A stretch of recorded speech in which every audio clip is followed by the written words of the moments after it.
म्हणजे काय? हां हां हां बरोबर. हां हां बरोबर.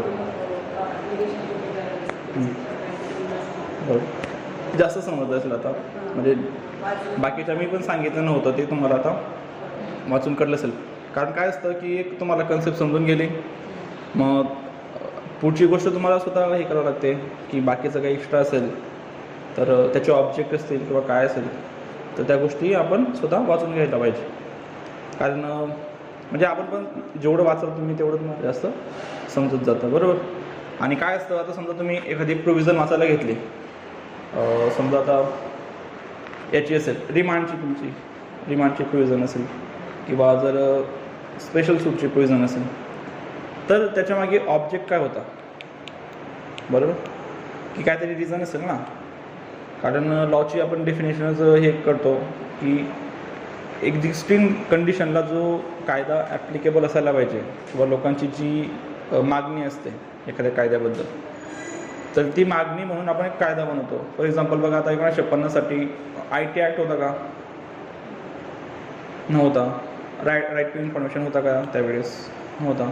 IT ॲक्ट आला 8-9 असेल बहुतेक, आणि RTI तुमचा 5 आला, बरोबर. तर मग म्हणजे सोसायटीची डिमांड होती किंवा सिच्युएशन कशी होती, तर तुम्ही तो ऑब्जेक्ट जरी व्यवस्थितपणे वाचला किंवा त्याची हिस्ट्री जर वाचली व्यवस्थितपणे तर तुम्हाला त्याच्या प्रोव्हिजन, त्या ॲक्टला नेमकं सांगायचं काय आहे, तर तो ॲक्टचा अभ्यास न करता पण तुम्हाला त्या बऱ्याच गोष्टी माहिती पडून जातात. एक जनरल जरी तुम्हाला ते विचारलं ॲक्टबद्दल, तुम्ही जर एक लॉजिकल जरी सांगितलं तरी पण तुमच्या गोष्टी 90% बरोबर येतात. कारण जी सिच्युएशन आहे त्याच्याशी टॅकल करण्यासाठीच कायदा बनतो ना. मग तीच गोष्ट सिच्युएशन तुम्हाला आधी माहिती होती तर ऑब्व्हियसली तुम्हाला ते समजणारच आहे, बरोबर. त्यामुळे ऑब्जेक्ट बघून घ्यायचे एखादे हे राहिले किंवा त्याची प्री हिस्ट्री काय होती.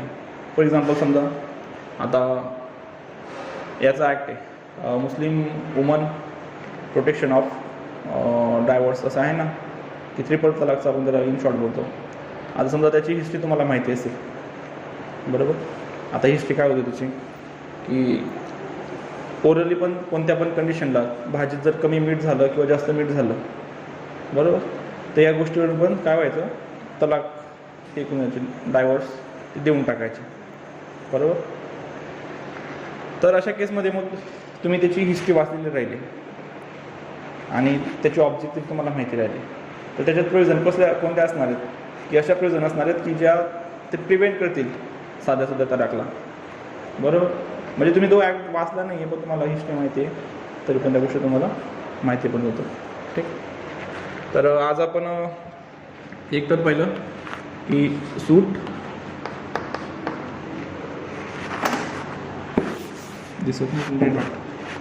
सूट अगेन्स्ट गव्हर्नमेंट किंवा पब्लिक सर्वंट, बरोबर. तर या केसमध्ये काय असतं फक्त की गव्हर्नमेंटच्या जर अगेन्स्ट सूट असेल तर नोटीस काय असते, मॅन्डेटरी असते, बरोबर.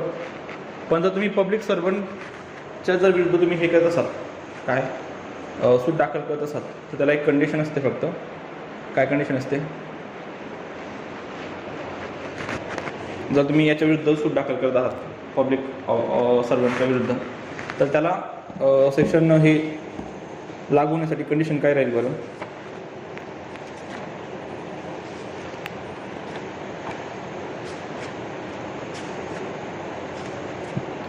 राहील ना काहीतरी कंडिशन की त्याच्यासाठी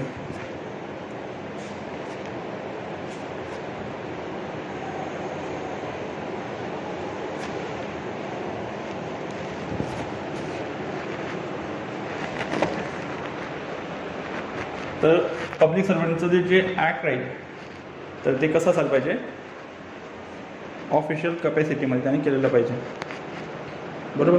ऑफिशियल कपॅसिटी म्हणजे कसं, ऑफिसच्या वेळेस समजा त्याने ऑफिसच्या वेळेस काय केलं, एखाद्याकडून पैसे घेऊन घेतले, बरोबर, तर त्याला लागू होईल, नाही लागू होणार. ऑफिसच्या वेळेस त्याने लागू होणार. ऑफिशियल कपॅसिटी म्हणजे काय, की त्याला जे काही राईट्स आहेत, बरोबर, कशामुळे त्याला भेटलेले, त्याच्या पोस्टमुळे भेटलेले राईट्स वगैरे. ते एक्सरसाइज करताना जर त्याने काही हे केलं असेल तर त्यावेळेस त्याला काय म्हटलं जाईल, ऑफिशियल कॅपॅसिटी म्हटलं जाईल. फॉर एक्झाम्पल समजा एखादी पोलीस ऑफिसर आहे, ठीक आहे, आता त्याने एखाद्याला अननेसेसरी अरेस्ट केलं आणि त्या अरेस्ट ज्या माणसाला केलेलं आहे त्याने कंपन्सेशनसाठी दावा दाखल केला, बरोबर. तर काय राहील मग, ही त्याची ऑफिशियल कॅपॅसिटी झाली ना. अरेस्ट करताना त्याने काय केलं की इलिगल अरेस्ट केलं, पण त्याला क्रिमिनल केसही करायची नाही, त्याला पैसे काढून घ्यायचे पोलिसाकडून. त्याने कंपन्सेशनसाठी काय केलं, दावा दाखल केला इलिगल ह्याच्यासाठी, अरेस्टसाठी. तर मग ती पोलिसाची काय झाली, ऑफिशियल कॅपॅसिटी झाली. पण समजा एखाद्या पोलिसाने जर तो ड्युटीवर असेल म्हणा, पण त्याने एखाद्याला जर दुखापत केली, ती ऑफिशियल कॅपॅसिटी नाही आहे, कारण त्याचे राईट एक्सरसाइज करताना जर काही त्याने काही रॉंग केलं असेल तर त्याला आपण काय म्हणतो, ऑफिशियल कॅपॅसिटी म्हणतो. फॉर एक्झाम्पल समजा एखादी अतिक्रमणवाला अतिक्रमणचा हे सर म्हणजे निर्मूलन करणारे अधिकारी सर महानगरपालिकेत किंवा नगर परिषदेत, बरोबर. तर अशा अधिकाऱ्यांनी काय केलं की ते अतिक्रमण काढत होते, पण काढता काढता त्यांनी हेचं राहू दिलं आणि बीचंच काढून टाकलं, ज्याचं लिगल होतं, बरोबर. तर अशा वेळेस त्याचं ऑफिशियल कॅपॅसिटी त्यांनी ते काम केलेलं आहे, बरोबर. पण त्याने जर इंटेन्शनली ते काम केलं असेल तर अशा वेळेस काय, तर इंटेन्शनला ते ऑफेन्स आहे ना तो, मग त्यांनी ते जाणून बुजून केलेलं आहे, मग ते ऑफिशियल कॅपॅसिटी म्हणून ते समजत नाही. कळलं तुम्हाला ऑफिशियल कॅपॅसिटी म्हणजे काय. तर सेक्शन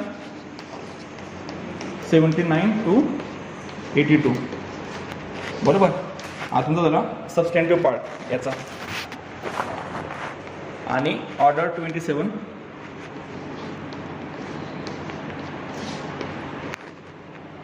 हा तुमचा झाला प्रोसिजरल पार्ट. म्हणजे ऑर्डर आपण आधीच त्यांचंही बघितलं ना की सेक्शन म्हणजे पार्लमेंटने जे इनॅक्ट केलेले आहेत ते, आणि ऑर्डर्स ह्या हायकोर्टाने ती प्रोसिजर कशी चालायला पाहिजे तर ते प्रोसिजर सांगितलेले आहे. तर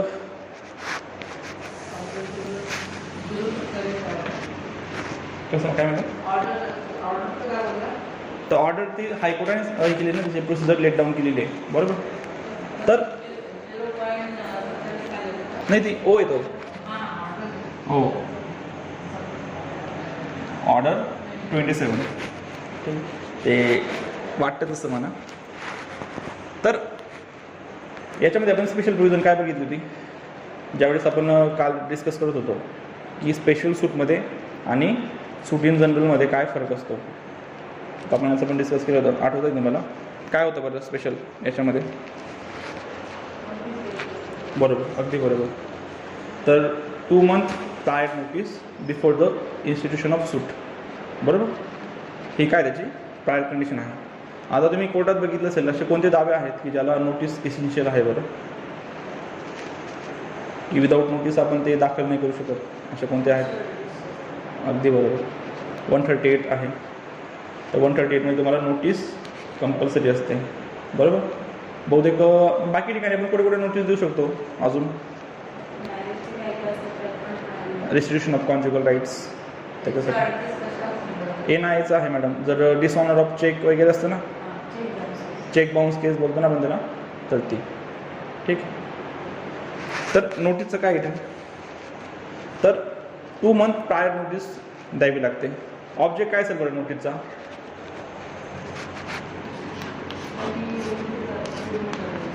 बरोबर. ऑब्जेक्ट काय असेल तरी,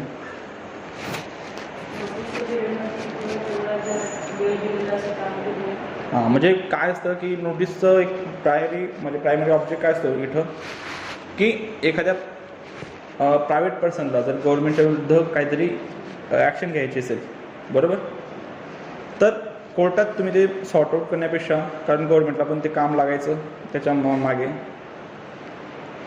तर तुमचे जे काही कॉज ऑफ ॲक्शन आहेत तर तुम्ही ते नोटीसमध्ये लिहा, बरोबर. आणि ती नोटीस तर तुम्ही गव्हर्नमेंट ऑफिसला दिली आणि त्यांना वाटलं की याच्याविरुद्ध खरंच अन्याय झालेला आहे किंवा आपलं काहीतरी चुकलेलं आहे, तर बिफोर इन्स्टिट्यूशन ऑफ सूट तर त्याच्यामध्ये काय व्हायला पाहिजे, त्यांचे जे मॅटर आहेत ते सॉर्ट आऊट होऊन जायला पाहिजे. त्याच्यामुळे नोटीस पिरियड हा दिलेला असतो, बरोबर. नोटीस कोणाकोणाला चौकशी होतो मॅडम, ते हे सांगतं की वेगवेगळ्या केसेसमध्ये नोटीस आपण कोणाला देऊ शकतो. बरोबर. तर हे झालं तुमचं ऑब्जेक्ट नोटीसचं. इथं तुमचं हे आहे काय की नोटीस किती दिवस आधी द्यायला पाहिजे, 2 मंथ आधी. बरोबर. आणि आपण बघितलं होतं मागे की रिजेक्शन ऑफ सूट आणि रिटर्न ऑफ प्लेंट. तर रिजेक्शन ऑफ जर समजा जर नोटीस नाही दिली आणि आपण तरी पण प्लेंट इनिशिएट केली, तशा वेळेस मग कोर्ट काय करतं, तर तुमची जी प्लेंट असते ती काय करतं, रिजेक्ट करतं. बरोबर. म्हणजे त्याचं इथं रिलेव्हन्स आहे त्या मानाने. आता नोटीस कुणाला द्यायला पाहिजे, नोटीस तुम्ही कोणाला देऊ शकता. ऑब्जेक्ट मॅडम असं आहे की बिफोर इन्स्टिट्यूशन ऑफ सूट त्यांच्यामध्ये जे काही प्रॉब्लेम आहे म्हणजे ते विदाऊट इन्स्टिट्यूशन ऑफ सूट ते काय व्हायला पाहिजे, सॉर्ट आउट व्हायला पाहिजे. म्हणजे त्याच्यात सूट दाखल करायची गरज नसायला पाहिजे. ठीक आहे. त्याच्यासाठी आपण नोटीसचा पिरियड हे केलेला आहे. तर नोटीस कोणाला इश्यू करायची, ज्या आपण ऑफिसरच्या विरुद्ध दावा दाखल करतोय तो. ठीक आहे. अजून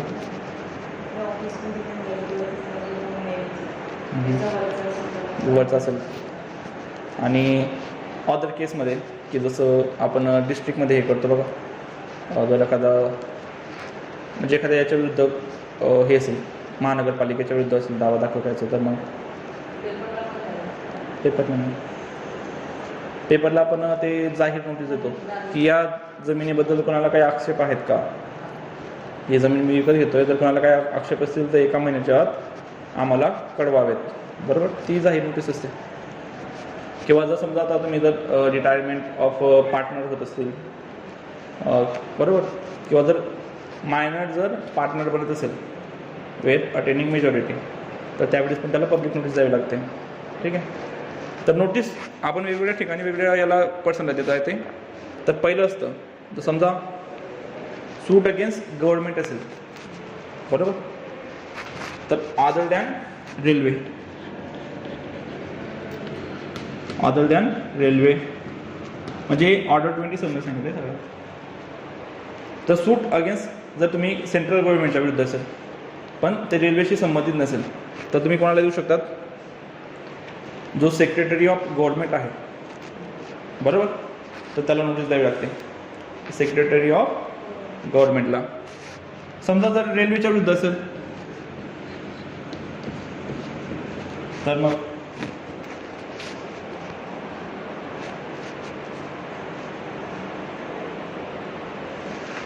जर रेल्वेच्या विरुद्ध असेल तर तो जो जनरल मॅनेजर असतो रेल्वेचा, तर त्याच्या विरुद्ध आपल्याला काय करावं लागतं, नोटीस द्यावी लागते याला.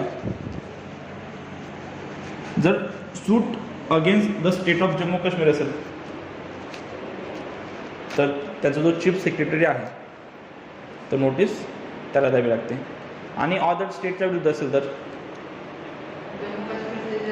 तर तो जो त्यांचा चीफ सेक्रेटरी असतो, चीफ सेक्रेटरी बोलतो आपण त्याला, तर त्याला ते नोटीस द्यावी लागते. आणि समजा जर आता आपल्याला महाराष्ट्र शासन विरुद्ध नोटीस हे करायची असेल तर कोणाला द्यावी लागेल मग, जर कोणाला याला देऊ शकतो आपण, डिस्ट्रिक्ट मॅजिस्ट्रेट म्हणजे कलेक्टर, DM बोलतो ना. तर जनरली तुम्ही बघितलं असेल बघा, नोटीस नेहमीच कलेक्टरला सर्व होतात, बरोबर. आता हे झालं नोटीस कोणाला देऊ शकतो, बरोबर.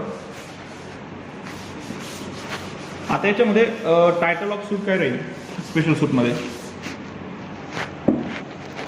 टायटल ऑफ सूट माहिती आहे ना, टायटल ऑफ सूट म्हणजे पार्टीचं नाव असतं बघा.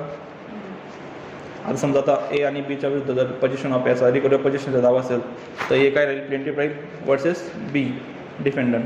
तर याच्यामध्ये समजा आपण गव्हर्नमेंटच्या विरुद्ध दावा दाखल करतोय तर मग पार्टीचं नाव काय टाकायला पाहिजे आपण, गव्हर्नमेंट. पण जर सेंट्रल गव्हर्नमेंट असेल तर सेंट्रल गव्हर्नमेंट असेल तर युनियन ऑफ इंडिया. ठीक आहे.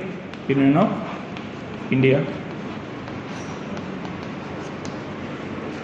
आणि स्टेट गव्हर्नमेंट असेल तर मग त्या स्टेटचं नाव वगैरे, म्हणजे जसं आपण क्रिमिनल केसमध्ये करतो, state of Maharashtra through dash police officer नंतर पोलीस स्टेशन. ठीक आहे.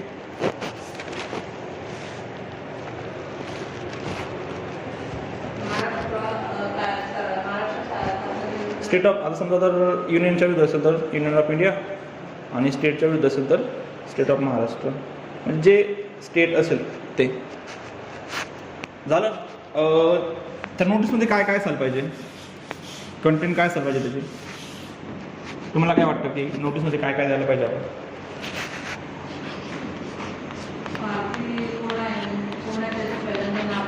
हां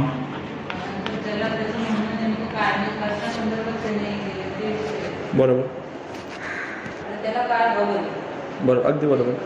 एक तर झालं तुमचं की पार्टीज, बरोबर. दुसरं तुमचं काय झालं, कॉज ऑफ ॲक्शन. आता समजा काय चालू होतं, एखादी व्यक्ती असेल त्याचं घर म्हणजे रस्त्याच्या बाजूला होतं, आणि काय झालं की गव्हर्नमेंटने काही पाण्याचं काही प्रोजेक्ट वगैरे असेल, त्याच्या घरासमोर खूप मोठा खड्डा खोदून दिला, काम वगैरे सगळं होऊन गेलं, सगळ्या गोष्टी होऊन गेल्या, आणि तो खड्डा तसा राहून गेला. मग याचं म्हणणं काय आहे की तो खड्डा तुम्ही बुजायला पाहिजे, बरोबर. मग ते कॉज ऑफ ॲक्शन काय झाली की तुम्ही तो खड्डा एकदा बुजा, त्याच्यामुळे मला काय होतं आहे, न्यूसन्स होतो आहे, बरोबर. तर मग ते झालं तुमचं कॉज ऑफ ॲक्शन. आणि नंतर काय असतं, शेवटी तुम्हाला रिलीफ काय मागायचं आहे, बरोबर. म्हणजे जवळपास जे तुमचे सूटचे इसेन्शियल असतात, तर नोटीसला पण तेच इसेन्शियल असतात, ठीक आहे. आणि तुमचं काय आहे, रिलीफ. रिलीफ तुम्हाला त्याच्याकडून नेमकं काय मागून घ्यायचं आहे, बरोबर.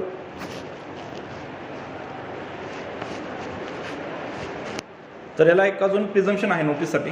आधी काय व्हायचं की आता समजा तुम्ही नोटीस दाखल केली म्हणजे गव्हर्नमेंटच्या याला, तर ते गव्हर्नमेंट ऑफिशियलला त्याचा राग राहायचा की हा आमच्या विरुद्ध कसं काय दावा दाखल करतोय.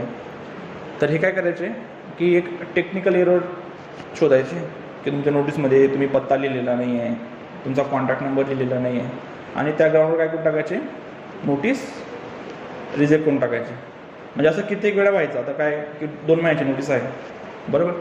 आता एखाद्या व्यक्तीने समजा आज जूनमध्ये काय केलं, त्यांना नोटीस पाठवली, आता 2 महिने तर गेले, जुलै आणि ऑगस्ट. तर ऑगस्टमध्ये यांचा रिप्लाय यायचा की तुमच्या नोटीसमध्ये तुमचा जे पत्ता आहे तो तुम्ही तो टाकला नाही आहे, बरोबर. मग हा काय करायचा, आता सप्टेंबरमध्ये परत नोटीस पाठवायचा. कशी, तर पत्ता वगैरे टाकून, बरोबर. त्याच्यानंतर काय व्हायचं, आता ऑक्टोबर नोव्हेंबरमध्ये त्यांचा रिप्लाय यायचा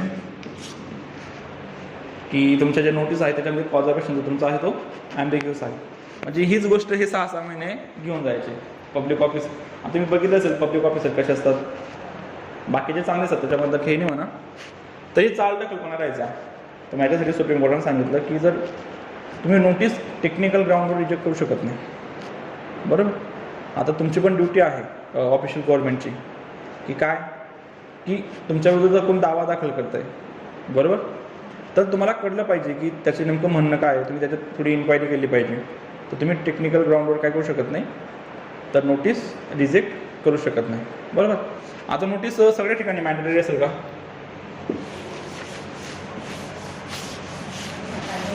नोटीस मॅन्डेटरी कुठे कुठे असेल, सगळ्या ठिकाणी असेल का. टेक्निकल ग्राउंडवर रिजेक्ट नाही करू शकत मॅडम. हां, समजा जर तुम्ही जर आता माझं नाव अनिल डी दाभाडे मी असं लिहिलं असेल, बरोबर. आता ते सांगतील की तुम्ही तुमचं पूर्ण नाव लिहा, टेक्निकल ग्राउंड आहे, रिजेक्ट नाही करू शकत नाही. फक्त तुम्ही जे 3 तुमचे काय राहायला पाहिजे त्याच्यात, तुमचं नाव वगैरे, तुमचं कॉज ऑफ ॲक्शन, आणि तुमचं काय की तुम्ही कोणत्या रिलीफ मागितला आहे, एवढे जरी तुमचे इसेन्शियल राहिले तरी पण त्याच्यानंतर ते रिजेक्ट होऊ शकत नाही, ठीक आहे. तर नोटीस सगळ्या ठिकाणी आवश्यक आहे का, म्हणजे प्रत्येक ठिकाणी त्यांना द्यावी लागते का की नोटीस. समजा काय झालं, हो गव्हर्नमेंटबद्दलच, गव्हर्नमेंटला प्रत्येक ठिकाणी नोटीस देणं आवश्यक आहे का. ते मागचं उदाहरण घेऊ आपण. समजा ए व्यक्ती आहे, त्याच्या घराच्या समोर काय यांनी मोठा खड्डा खोदलेला आहे. हा 5 दिवसापासून काय घरी गेला नाही, जायला रस्ताच नाही, इकडून जाणार आहे, बरोबर. मागून पण जागा नाही आणि गच्ची सुद्धा जाऊ शकत नाही. तर मग अशा वेळेस काय करायचं, आता खूप इसेन्शियल गोष्ट आहे ना.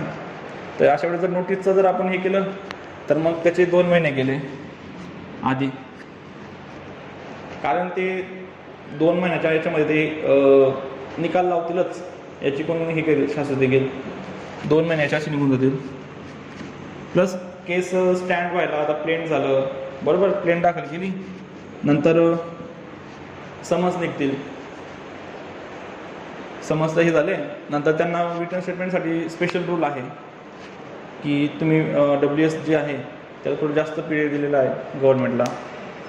मग या सगळ्या गोष्टी जर कन्सिडर केल्या तर याला 6 महिने घरी जायला भेटणार नाही याला. मग अशा वेळेस काय करायचं, तर अशा वेळेस जर तुम्हाला अर्जंट रिलीफ पाहिजे असेल याच्यामध्ये, तर अशा वेळेस नोटीसचा जो पिरियड असतो तो आपण एक्सटेंड करू शकतो. पण ते कोण ठरवेल, तर ते कोर्ट ठरवेल, जर या केसमध्ये नोटीसची आवश्यकता आहे का किंवा नाही आहे, बरोबर. जर त्या केसमध्ये जर अर्जंट रिलीफ हवा असेल तर अशा वेळेस कोर्ट काय करतं, तर ते जी सूट आहे तर त्याला एक्झाम करतं. तुम्ही जे आपण हे बघितलं होतं बघा 149 सांगत होता की जरी कोर्ट फीज अपूर्ण भरली असेल तरी त्याला वेळ द्या.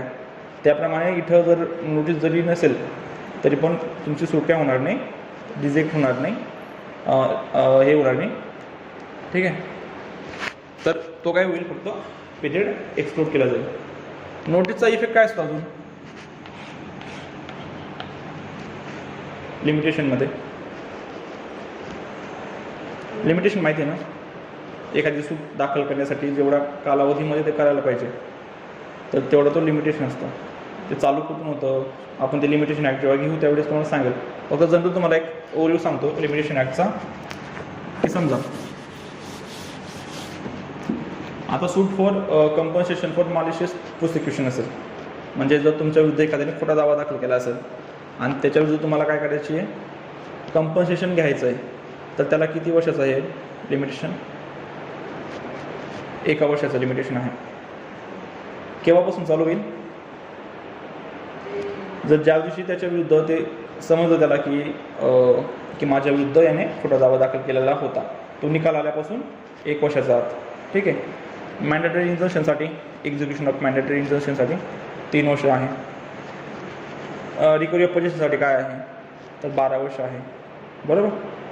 तर लिमिटेशन काय असतं, तर तुम्ही एखादी दावा किती कालावधीत कोर्टासमोर दाखल केला पाहिजे, तो जो पिरियड असतो त्याला काय म्हणतो आपण, पिरियड ऑफ लिमिटेशन. तो वेगवेगळ्या ठिकाणी चालू होतो आणि बऱ्याच वेळेस तो काय होतो की एकदा चालू झाला का तर मध्ये त्याला सीज केला जातो. फॉर एक्झाम्पल समजा आता एक व्यक्ती होता ए नावाचा, याला कळलं की त्याची जी प्रॉपर्टी आहे ती एका व्यक्तीने ॲक्वायर केलेली आहे, बरोबर. मग याने सगळं प्लेंट वगैरे सगळं हे करून घेतलं, बनवून घेतलं. आता याला दावा दाखल करायचा होता. आता काय झालं, हा रस्त्याने जायला लागला आणि अचानक काय झालं, याचा ॲक्सिडेंट झाला आणि याच्यामुळे हा कोमात गेला आणि हा उठला 15 वर्षानंतर कोमामधून बाहेर, आणि उठाच तो फाईल शोधतोय की माझी फाईल कुठे गेली, दावा दाखल करायचा होता. आता रिकव्हरी ऑफ पोझिशनसाठी किती वर्ष आहे, 12 वर्ष आहे. मग आता काय करायचं, टाईम लिमिट गेला ना त्याचा, करता येईल, कारण तो त्याचा जो लिगल डिसॅबिलिटीचा पिरियड आहे तो काय केला जातो, एक्सक्लूड केला जातो. मग त्याची लिमिटेशन केव्हापासून चालू होईल, ज्या दिवशी तो शुद्धीवर आला त्या दिवसापासून 12 वर्ष, बरोबर. तर ही काय झाली, त्याची लिगल डिसॅबिलिटी झाली. तर त्याचप्रमाणे जो नोटीसचा 2 महिन्याचा पिरियड असतो, 2 मंथ प्रायर नोटीसचा, तर तो काय केला जातो, एक्सक्लूड केला जातो. म्हणजे त्याच्यात लिमिटेशनमध्ये त्याला हे करता येत नाही, म्हणजे ते ग्राह्य धरता येत नाही, बरोबर. त्याचप्रमाणे तुम्ही आपण रिटर्न ऑफ प्लेनमध्ये बघितलं होतं की जर तुम्ही एखाद्या कोर्टात जर सूट दाखल केली असेल आणि जर बोनाफाईड रिझनमुळे जर तुम्हाला माहिती नसेल की त्या कोर्टाला ज्युरिडिक्शन आहे किंवा नाही आहे, आणि कोर्टाने जर 3 महिन्यानंतर सांगितलं की आम्हाला ज्युरिडिक्शन नाही आहे, तुम्ही काय करा, सूट तिकडे दाखल करा. जो 3 महिन्याचा पिरियड आहे तो पण एक्सक्लूड केला जातो. कळलं तुम्हाला नोटीसचं आता हे.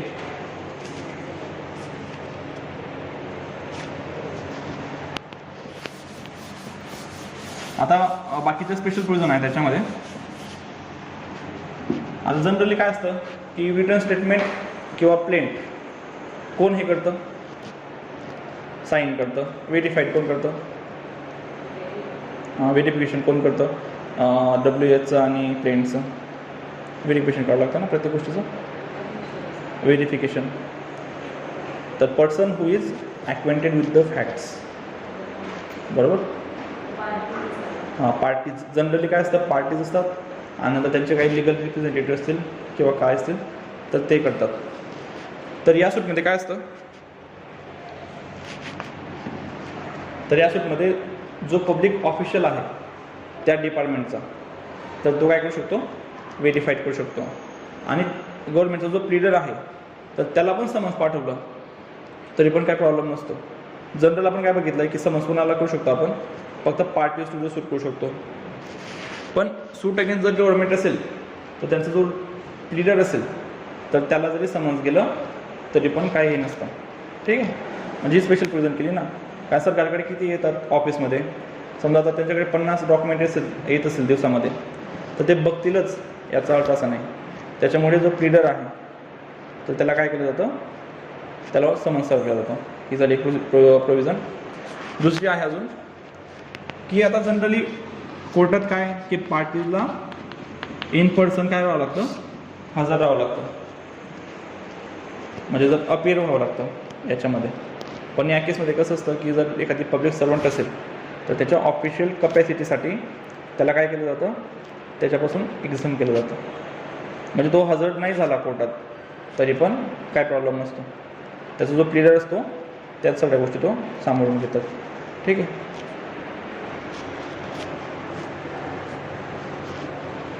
याच्यानंतर अजून एक हे आहे स्पेशल प्रोविजन याच्यासाठी, एक्झिक्युशनसाठी. म्हणजे तुम्ही सूट दाखल केलं ते वेगळा प्रश्न असतो, आणि सूटमध्ये जर तुमच्या विरोधात दावा दाखल झाला असेल आणि समोरच्या व्यक्ती जर ते एक्झिक्यूट करून देत नसेल तर तुम्हाला काय करावं लागतं, ॲप्लिकेशन फॉर एक्झिक्युशन. बरोबर. तर इथं पण स्पेशल प्रोविजन आहे. तुम्हाला एक्झिक्युशनसाठी अप्लाय करता येणार नाही केव्हापर्यंत, की जोपर्यंत 3 महिन्यापर्यंत जो पब्लिक ऑफिसर आहे तर ती जी डिग्री आहे ती एक्झिक्यूट करून देत नाही तोपर्यंत. म्हणजे बघा जनरल कसं असतं की आज डेट समजा 21 तारीख आहे, आज काय झालं, आपल्या विरुद्ध काय झालं की आपल्या बाजूने निकाल लागला कोर्टामध्ये. ठीक आहे. तर तुम्ही एक्झिक्युशन केव्हा करू शकतात जनरल सूटमध्ये, आजच्या आज करू शकतात. तुम्ही आजच्या आज काय करू शकतात, कोर्टाला अप्लाय करू शकतात एक्झिक्युशनसाठी. पण जर सूट अगेन्स्ट गव्हर्नमेंट असेल किंवा पब्लिक सर्वंट असेल तर तुम्हाला 3 महिने थांबावं लागतं.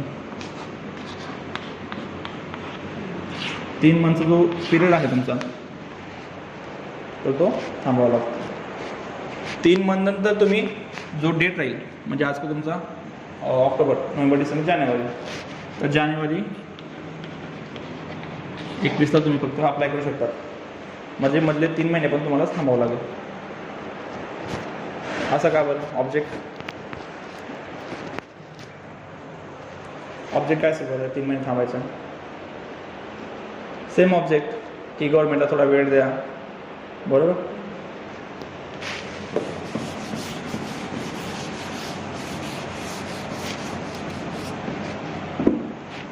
तर आता तुम्ही एखादी प्रोव्हिजन बघत असाल तर त्याच्यावर एखाद्या कमिटीचं मत काय आहे, लॉ कमिशनचं मत काय आहे, हे तुम्हाला याच्यात नाही काम येणार कोर्टामध्ये.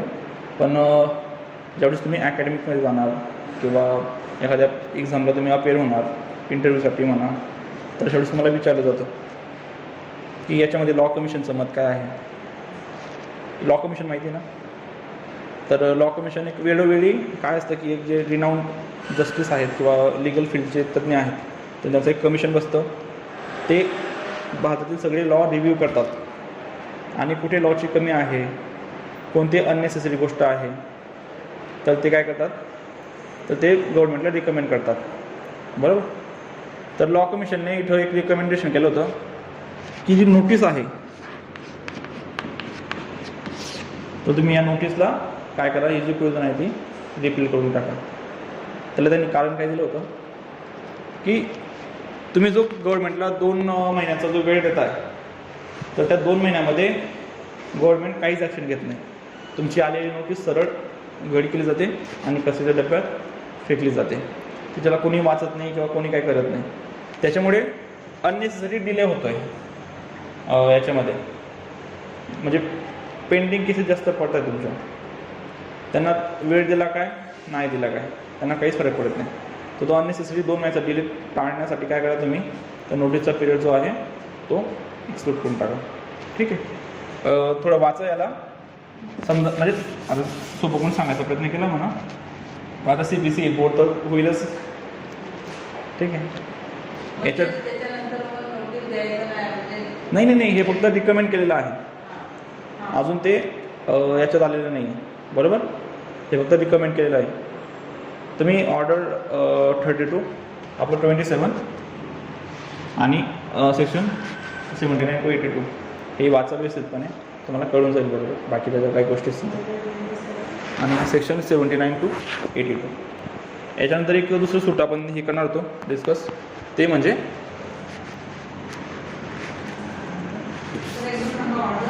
Order 27 section 79 to 82.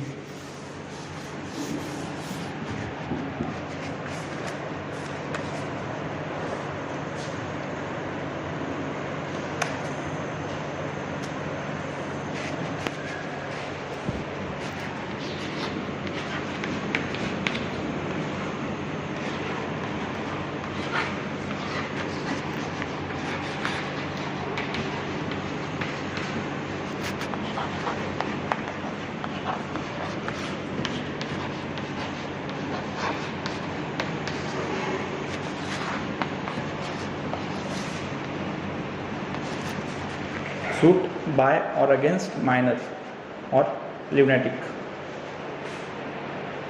Order 32.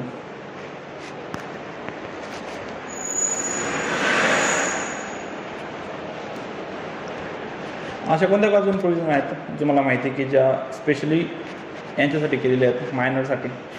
Civil, criminal जे पण असेल ते.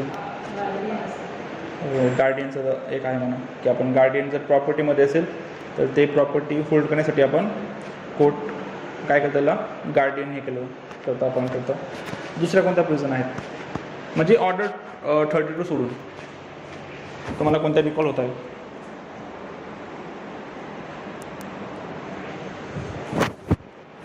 म्हणजे ऑदर प्रोविजन आहेत ना, IPC आहे, नंतर पार्टनरशिप ॲक्टमध्ये आहेत, ट्रान्सफर ऑफ प्रॉपर्टीमध्ये आहेत, कॉन्ट्रॅक्ट ॲक्टमध्ये आहेत, पार्टनरशिप ॲक्टमध्ये आहेत. पार्टनरशिप सांगितलं नाही, कन्सेंटमध्ये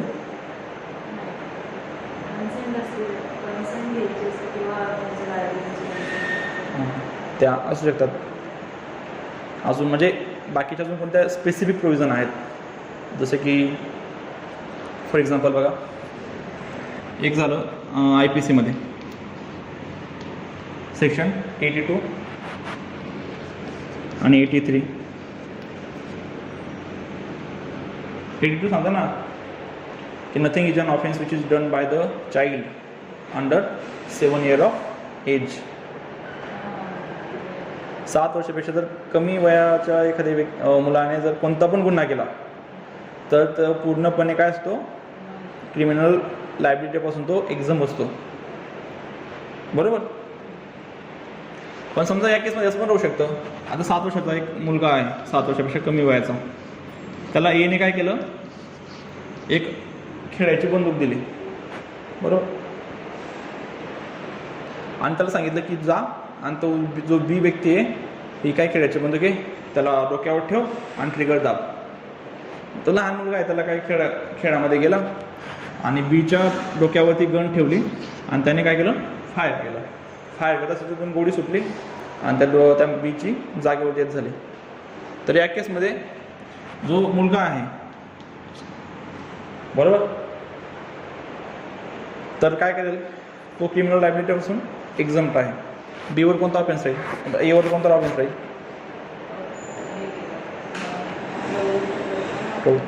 अगदी बरोबर. अबेटमेंट ऑफ मर्डर 107 108 आहे ना, की the abettor need not be capable to contract. म्हणजे तो जर मेजर पण नसेल किंवा त्याला माहिती पण नसेल की मी काय करतोय, पण ज्याला अबेट केलेलं आहे त्या व्यक्तीने तर तो काय राहील, अबेटमेंट फॉर मर्डर. आणि याला पनिशमेंट सेम राहील जशी आपण मर्डरला करतो त्याप्रमाणे. बरोबर. अजून एक अबेटमेंटचं आम्हाला आठवलं फक्त, की समजा आता जो ऑफेन्स ऑफ रेप आहे तर तो काय जेंडर हे आहे, only a man committed the offence of rape against woman. बरोबर. Woman is not accused under the offence of rape. तर मग वुमन कशासाठी रेपसाठी हे होऊ शकते, म्हणजे कोणत्या याच्या खाली की रेपसाठी कन्व्हिक्ट करता येतं, तर अबेटमेंट ऑफ रेपसाठी कन्व्हिक्ट करता येतं. म्हणजे ऑफेन्स ऑफ रेपसाठी नाही करता येणार, पण त्यांनी जर एखाद्या व्यक्तीला अबेट केलं असेल तर ती अबेटमेंट ऑफ रेपसाठी काय राहील, त्याला पनिशेबल राहील. ठीक आहे. हे झालं 82 आणि 83 IPCचं. त्याच्यानंतर एव्हिडन्स ॲक्ट सेक्शन 118 काय सांगतं की इवन दो अ चाइल्ड, जर तो लहान मुलगा पण असेल तरी पण आपण त्याची टेस्टिमनी घेऊ शकतो. फक्त काय असायला पाहिजे, त्यांनी रिजनेबल आन्सर द्यायला पाहिजे त्यांच्या क्वेश्चनचे. त्याला विचारलं तुमचं नाव काय आहे आणि तो सांगत असेल की मी या शाळेत शिकतो, मग तेव्हा चालणार नाही. ठीक आहे. नंतर कॉन्ट्रॅक्ट ॲक्टमध्ये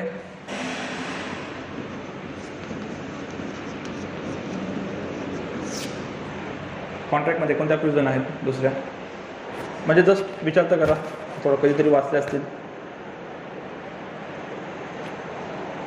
जनरल खूप कधी चालतं आहे, काय प्रॉब्लेम नाही. डिकॉल तर होईल थोडं. ही आहे ना, supply of necessities to the minor person, section 67. ते नाही का की लहान मुलाला त्याचे जीवनावश्यक वस्तू जर आपण प्रोव्हाइड केल्या, क्वासी कॉन्ट्रॅक्टमध्ये आहे ना प्रोविजन मायनरच्या बाबतीत. त्याच्यानंतर minor can be a agent राहू शकतो. बरोबर. त्याच्यानंतर पार्टनरशिप ॲक्टमध्ये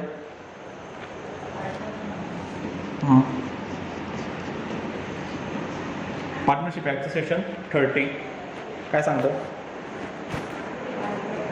म्हणजे तो minor cannot be a partner to the firm but he is accepted for the benefit of firm.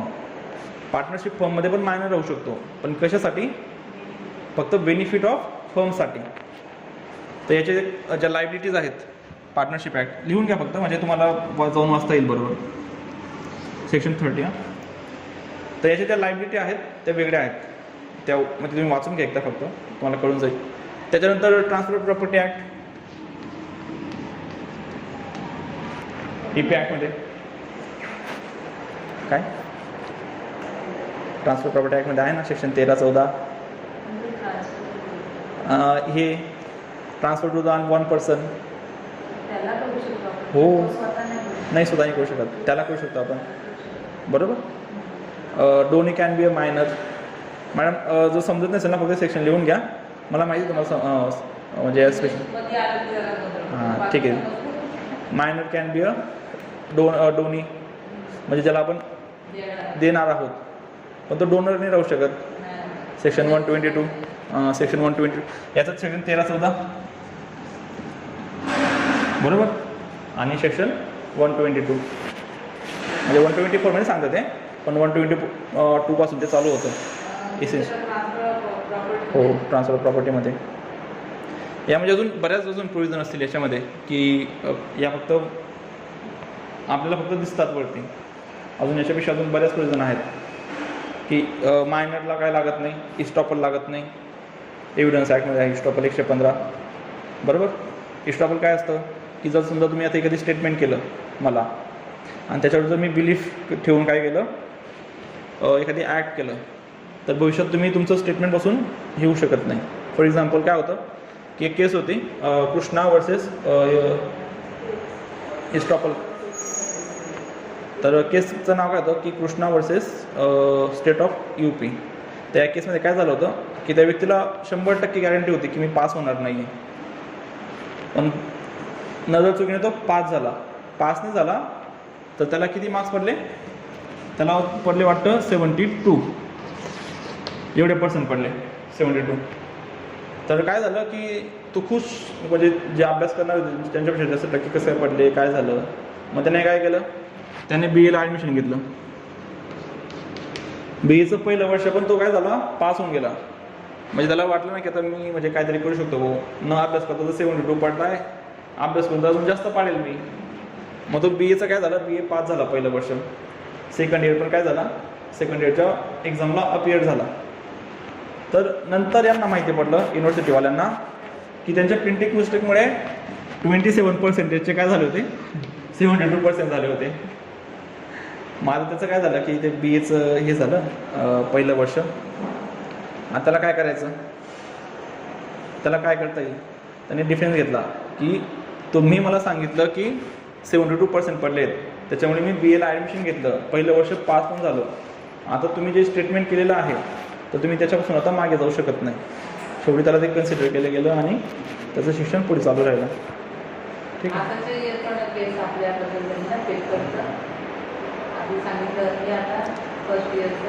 हां हां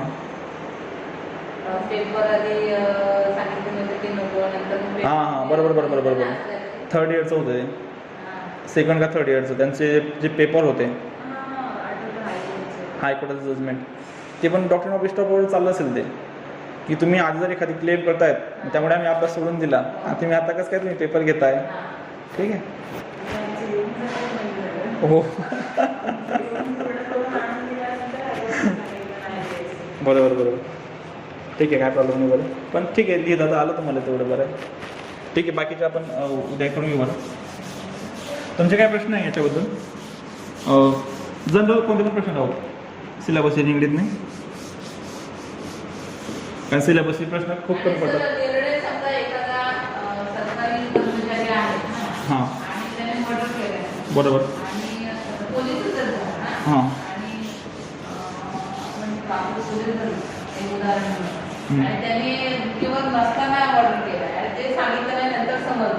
ड्युटीवर असताना का नसताना? हां हो होते. बरोबर. त्याप्रमाणे म्हणजे हे जे ऑर्डर 27 आपण ही बघितली तर ही केव्हा ॲप्लिकेबल होते, फक्त सिव्हिल केसेसमध्ये ॲप्लिकेबल होते.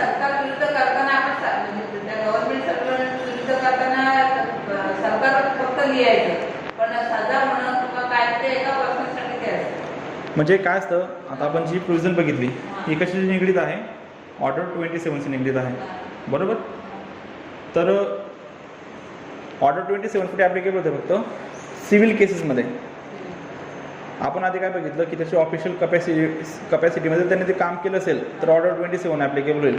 समजा जर याने जर एखाद्या बाजूची जमीन जर त्यांनी काय घेतली, ताब्यात घेऊन घेतली, त्याला ऑर्डर 27 लागणार नाही, कारण ते ऑफिशियल कपॅसिटी नाही ना. तुम्ही जे क्रिमिनल ऑफेन्स म्हणताय बरोबर, तर त्याच्यासाठी वेगळ्या प्रोव्हिजन आहेत. क्रिमिनलमध्ये सेक्शन 197 आहे की before taking of cognisance of any offence, जर तो स्टेट गव्हर्नमेंटचा काय असेल, स्टेट गव्हर्नमेंटचा जर सर्वंट असेल तर स्टेट गव्हर्नमेंटची कन्सेंट नेसेसरी असते. आणि दुसरी असते, जर तो सेंट्रल गव्हर्नमेंटचा हे असेल तर सेंट्रल गव्हर्नमेंटची काय असेल, कन्सेंट नेसेसरी असते. आपण जेव्हा 195 to 200 बघू त्यावेळेस तुम्हाला क्लिअर होतील. दुसरा विषय काय असतो, आता तुम्ही करप्शनच्या केसेस बघितल्या असतील, ऑफेन्स रजिस्टर होतात पण ऑफेन्स चालत नाही. तर का चालत नाही की समजा आता एखादी डिपार्टमेंटचा माणूस असेल, समजा डिपार्टमेंट एक्साईज म्हणू आपण, एक्साईज डिपार्टमेंटचं. ठीक आहे. कोणतं? हां बांधकामचं. ठीक आहे. PWD बघा, PWDचा एखादी व्यक्ती आहे ऑफिसर, आता याच्यावर करप्शनचे चार्जेस लागले बरोबर. आता काय होतं की याच्याविरुद्ध FIR होऊन जाईल. FIRसाठी काय आवश्यकता नाही आहे, पण काय झालं की आता कोर्टात फायनल रिपोर्ट नंतर केस स्टँड झाली, तर त्या केसला कॉग्निझन्स घेण्यासाठी, ॲक्सेप्ट करण्यासाठी, म्हणजे ते केस चालवायला पाहिजे का नको चालवायला पाहिजे, तर अशा वेळेस तुमचं स्टेट गव्हर्नमेंट किंवा सेंट्रल गव्हर्नमेंट यांची परमिशन आवश्यक असते. तर मग हा काय करतो, हा डायरेक्ट स्टेट गव्हर्नमेंटमध्ये जो ऑफिशियल असेल की कन्सेंट देणारा, तर त्याच्याशी काय करतो, तर त्याच्याशी आपण बोलतो ना एक वेगळा सबमिट करून घेतो. मग वरून स्टेट गव्हर्नमेंटच्या खाली काय येत नाही, कन्सेंटच भेटत नाही. मग त्याच्यावर ते केसच स्टँड होत नाही. बरोबर, सेक्शन 197 आहे. पण बाकीचे जे ऑफिस आहेत की जसं समजा ऑफिस ऑफ रेप असेल, सेक्शन 166A, म्हणजे समजा तो जर सेंट्रल गव्हर्नमेंटचा आहे असेल खात्यामध्ये, सेंट्रल PWD ऑफिसर किंवा जर स्टेट गव्हर्नमेंटमध्ये असेल, तर याच्याविरुद्ध एखादी तुम्ही जर केस केलेली असेल क्रिमिनल ऑफेन्स, तर ती केस चालण्यासाठी पहिले त्याची कन्सेंट लागते स्टेट गव्हर्नमेंटची किंवा सेंट्रल गव्हर्नमेंटची. पण ते असतं ना आता जसं सरकार त्याच्याविरुद्ध त्याचे मंत्री तर स्टँड होत नाही पटकन. बरोबर, पण हे सगळ्या ठिकाणी ॲप्लिकेबल नाही होत. की समजा जर 166A आहे IPCचं, की जर त्यांनी फाईलमधून घेतली असेल 376 खाली, 354 खाली, किंवा जर तो ऑफेन्स ऑफ रेपमध्ये असेल, तर अशा वेळेस काय असतं की कन्सेंट लागत नाही. ठीक आहे.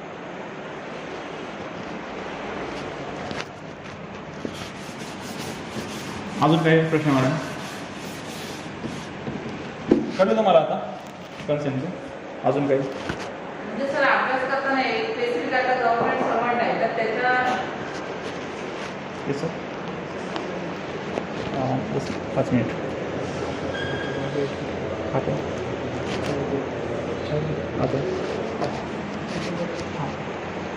हां आपण जेव्हा अभ्यास करतो ना, स्टडी चालू करतो, तेव्हा गव्हर्नमेंट सर्वंटचा रोल घेतला तर त्याला कुठले सेक्शन लागतील, त्या संदर्भात त्याला कुठले म्हणजे सिव्हिलमध्ये कुठल्या केसी आपण करू शकतो, कुठल्या क्रिमिनलमध्ये करू शकतो. एक पुस्तक पाहिजे तुम्हाला असं? नाही तर असा अभ्यास करायचा असतो त्याच्यामध्ये कन्सेप्ट की कन्सेप्ट क्लिअर. आता समजा तुम्ही आता मायनरचं घेऊन बसले, आता मी तुम्हाला त्या सगळ्या प्रोविजन सांगितल्या. तुम्हाला उद्या उठून जर मायनरचं जर पोझिशन विचारली लॉमध्ये, तुम्ही आरामात 5 पेजेस लिहू शकतात. बरोबर, असं 1 मिनटं फक्त 5 मिनटं. तर तुम्ही ते आरामात तुम्ही 5 पेजेस लिहू शकतात. बरोबर, जर तुम्ही क्रिमिनल एखादी केस घेतली तर त्याला ॲप्लिकेबल असणारे कोणते कोणते आहेत, तर तुम्ही ते करून ठेवायचे. बेड ॲक्टमध्ये लिहून ठेवायचे की याला काय ॲप्लिकेबल होतं किंवा काय नाही. म्हणजे क्रिमिनलचं घेत आहे समजा, आता फॉर एक्झाम्पल तुम्हाला मी बेड ॲक्ट दाखला बघा, आता 164 आहे, मग त्याला कोणते कोणते सेक्शन ॲप्लिकेबल होतात, तर ते तिथेच लिहून ठेवायचे. म्हणजे अभ्यास करताना तुम्हाला ते जास्त हे करता येईल. ठीक आहे. बरं,